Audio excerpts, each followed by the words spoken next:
ఏం సాధించిర్రా బత్తాయిలు మీరు?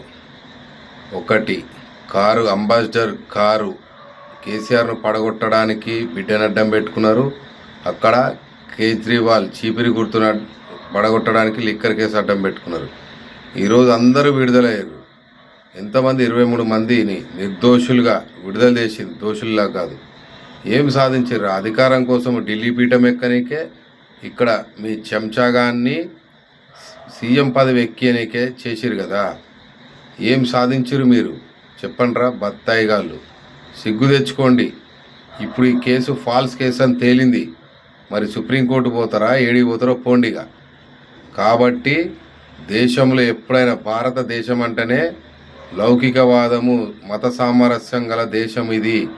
ఎవడో అన్ని మతాలను రెచ్చగొట్టుకుంటా ఏం చేసుకుంటా నేను లేకపోతే దేశం నాశనం అవుతుందని చెప్పుకునే దొంగలకు చెప్తున్నా నేను. మీరు సాధించేది ఏం లేదు.